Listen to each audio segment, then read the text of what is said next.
Welcome back to another episode of Rock Pods. In this episode we are going to sort this beast out once and for all. Okay, welcome back to the BMW 318 IS. The car's looking a lot better than it was before, but there are still some underlying mechanical issues with it. It's been about a year since I bought this E36 and the car's only done around 65 miles, and no, that's not to stop depreciation. The car still doesn't run quite right, so it's time to fix that. First thing on the agenda, the M42 engines. A lot of them suffer from idling issues. Now, a lot of people seem to think these may be lambda sensors or similar things, but actually it can be what's called the idle control valve, which is a valve that makes the engine do more stuff. So we're going to grab the car and we're going to pull the thing out and we're going to douse it in this liquid that's going to make the thing, that's going to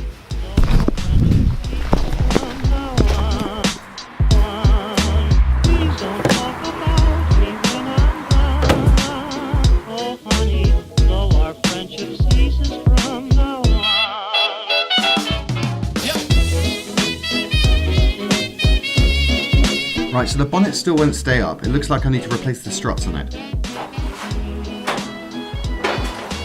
In the meantime, try and find yourself a piece of wood in your grandma's garage. This'll do. If you have a particularly heavy bonnet, it might help strengthen the wood by pretending it's a lightsaber.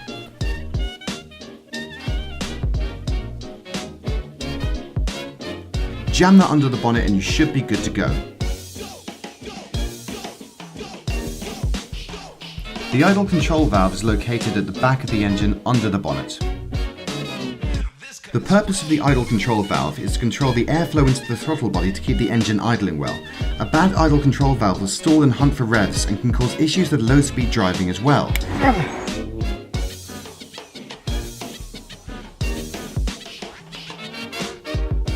Word to the wise, do not do what I just did. To remove the valve from the car, you'll need to disconnect both hoses, the one on the front and the one on the rear. Then simply unscrew the 11mm bolt and disconnect the electrical connector. At this point, I decided to start working on the interior. That's an even worse video, and you'll see it soon. Anyway, it's now night time.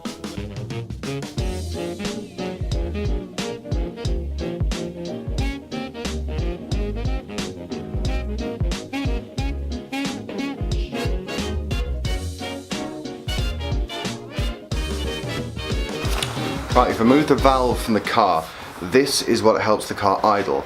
And the idea is when you roll it, hear that noise? You're supposed to get that if you even rock it slightly.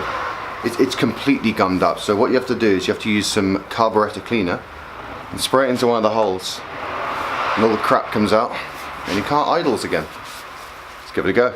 Alright, so now it's out of the car, what you want to do is plop it down on the ground and get juicy with a squirty.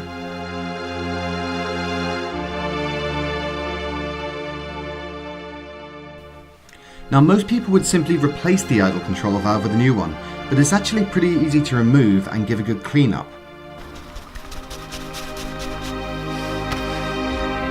If it doesn't work straight away, what you have to do is let it sit overnight, and then hopefully it'll clean everything out of the system, and we'll be back ready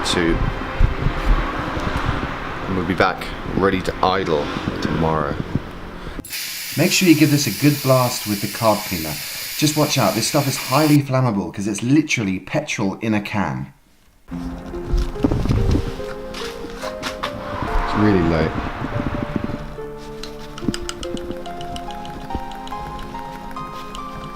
That's sounding a lot better. Perfect. And let it sit overnight. Check it out in the morning. Bye, car.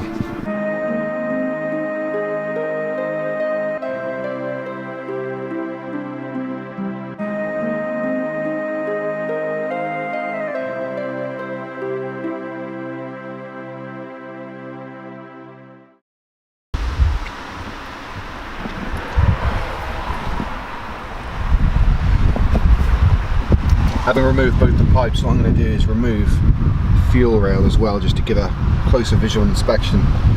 to all 4 of the fuel injectors, because if there's a leak coming from one of them as well or instead, well, now would be the best time to sort that out.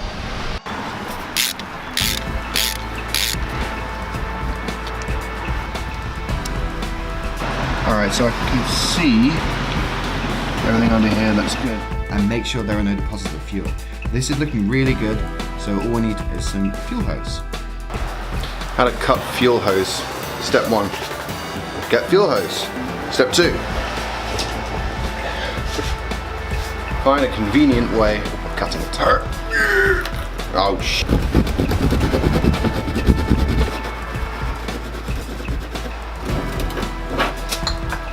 Yeah. So all you need is a piece of 10mm fuel hose. Got hose. You should be able to buy this in most good auto parts stores.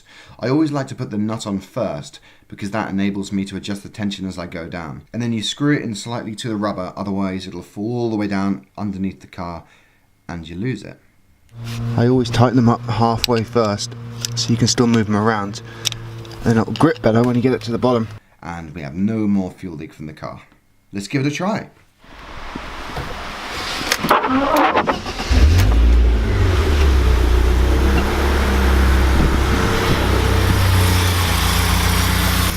Okay, so the efforts on the car means it no longer smells like it's going to blow up, and at the same time it idles really nicely. This is actually starting to look good. I can finally see the light at the end of the tunnel. We're almost ready to actually get this thing on the road and take it for a proper drive.